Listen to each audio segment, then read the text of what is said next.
Guys, আজকে আমাদের সাথে আছে আপনাদের খুবই ডিমান্ডের, খুবই পছন্দের, খুবই আগ্রহের, খুবই কৌতূহলের একজন মানুষ, যাকে আপনারা প্রত্যেক দিন দেখতে চান, যার কথা আপনারা প্রত্যেক দিন শুনেন, যার নিয়ে আপনারা সবসময় ভাবেন। আপনাদের খুবই পছন্দের একজন গুলশানের ভাবি। আজকে আমরা তার ইন্টারভিউ নিব। হাই ভদ্র ছেলে, কি অবস্থা? কালকে রাত্রে নতুন যে ছেলেটার সাথে করছিলাম ওটা তোর মতোই ছিল দেখতে। ঠিক আছে, ইন্টারভিউ শুরু কর। আচ্ছা ভাবি, ওই ড্রেসটা একটু ছেলেদের মতো হয়ে গেল না? শার্ট, ভিতরে এরকম দেখতে একটা গেঞ্জি, মানে একটু থ্রি পিস, বরকা, salwar kameez, one piece, frock, মেয়েদের ড্রেস পরলে একটু সুন্দর লাগতো না? বেডাগো মতো শার্ট পইরা ইন্টারভিউতে এসে পড়ছেন, মানে। আর শাট আপ! কি যে বলস তুই! কিসের ছেলে কিসের মেয়ে? আর বড় কথা, জামা কাপড় কি পরি নাকি? তাও যে পরছি দুইটা, এটা তো কপাল। কি বরকা বরকা আমরা পরি নাকি? সালোয়ার কামিজ টালোয়ার কামিজ আবার কি এগুলোই পরে আমাদের বাসার কাজের বুয়ার? এগুলি আমরা পরি না গো। তাও কাজের বুয়ারে মাঝে মধ্যে বলি একটু সুন্দর সুন্দর শার্ট ফার্ট পরতে। ওইসব আমরা জিনিসপত্র পরি না, ওসব ফালতু জিনিস আমাদের ভাল লাগে না। কি ইন্টারভিউ নিবি, ইন্টারভিউ শুরু করিস, ফালতু ফালতু প্রশ্ন করিস না, ঠিক আছে? আমি হলাম হাই ডিমান্ডের গুলশানের ভাবি। তোর মতো তিনটা ছেলে আমার সাথে সারা রাত মিল্লা করতে পারবেন না, ঠিক আছে? না মানে আপনারা খুবই হাই ডিমান্ডের ভাবি, তা বুঝতে পেরেছি।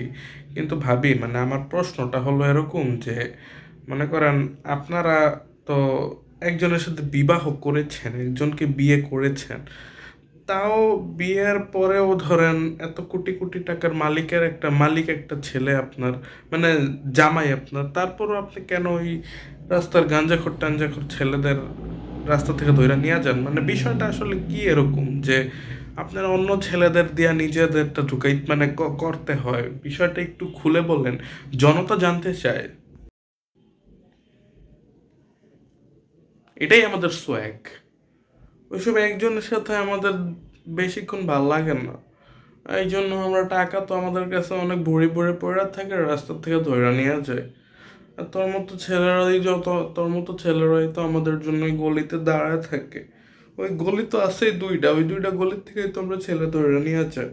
একটা জামাইয়ের সাথে আমাদের বেশিক্ষণ ভালো লাগে না, আমরা বিয়ের আগে জামাইয়ের সাথে এই বিষয়টা ক্লিয়ার করে ফেলি, যাতে কোনো পরে মিসআন্ডারস্ট্যান্ডিং না হয়, ঠিক আছে? ট্রাস্ট ইস্যু না থাকে।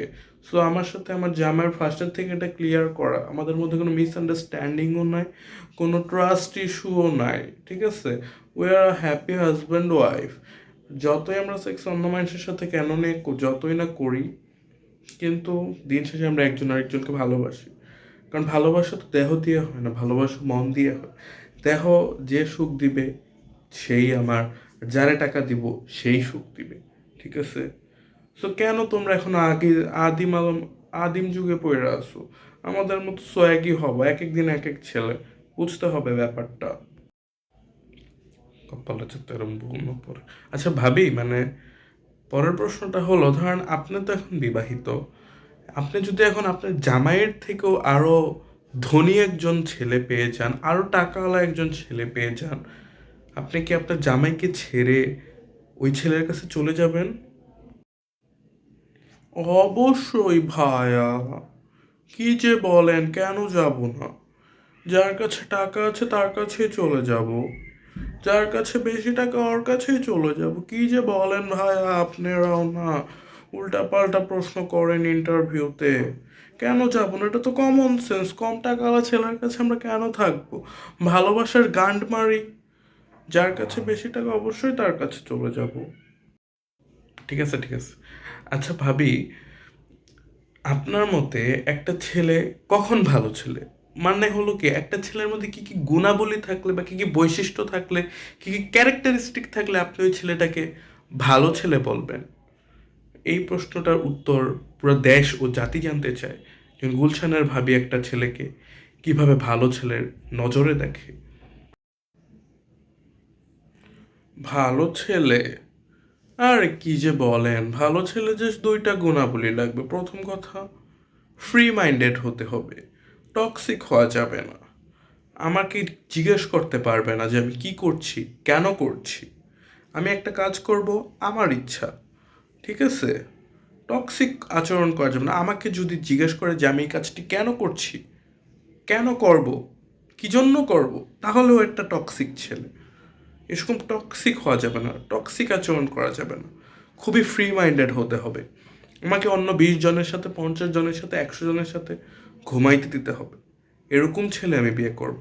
এবং সেকেন্ড যে গুণাবলী, টাকা, অনেক টাকা থাকতে হবে। অনেক, অনেক, অনেক, অনেক। প্রত্যেক মাসে কম হইলেও 100 কোটি কামাইতে হবে। এমন টাকা থাকতে হবে যেন বিল গেটস ওর কাছ থেকে লোন নিতে পারে। এই দুইটা গুণাবলী। আমার বেশি চাওয়া পাওয়া নাই জীবন থেকে। আমি লোভ করি না, আমি অল্পতেই সুখী। এই থেকে বেশি আমি কিচ্ছু চাই না একটা ছেলের মধ্যে, বুঝছেন? হুম হুম, আপনি অনেক সহজ সরল, চাওয়া পাওয়া নাই জীবন থেকে, মানলাম। ঠিক। দেশের মানুষজন তার ইন্টারভিউ দেখে অনেক অনুপ্রাণিত হবে, তরুণ সমাজ অনেক অনুপ্রাণিত হবে, তারা টাকা কামাবে, তারা অনেক ফ্রি মাইন্ডেড হবে। বাই দ্য ওয়ে ভাইয়া, আজকে আমার জামাই বাসায় নাই, রাত 12টার পরে আসবে। তার আজকে মিটিং আছে। যাবেন নাকি বাসায়? ফাঁকা আছে আজকে, অন্য ছেলেদের ডেট ছিল না। আপনি এসে পড়েন, বাসা ফাঁকা, আমিও রাজি। পকেটে 2টা নিয়ে আইসা পড়েন বাসায়, একসাথে মজা হবে। না না ভাবি, থাক থাক থাক। মানে ভালো আছে, আমি আমার জায়গায় অনেক ভালো আছি, সুখে আছি। আপনার তাহলে ইন্টারভিউ শেষ, ইন্টারভিউ আর দরকার নাই। জীবনে ইন্টারভিউ নিতেছি না, ইন্টারভিউ আজকের জন্য শেষ, সারা জীবনের জন্য ইন্টারভিউ নেওয়া শেষ। আপনি যান যান, সুখে থাকেন। ভাই আমি গেলাম, আমি গেলাম, আমার ওই কাজ আছে, আমি যাই। ভাবি ভালো থাকেন, হ্যাঁ।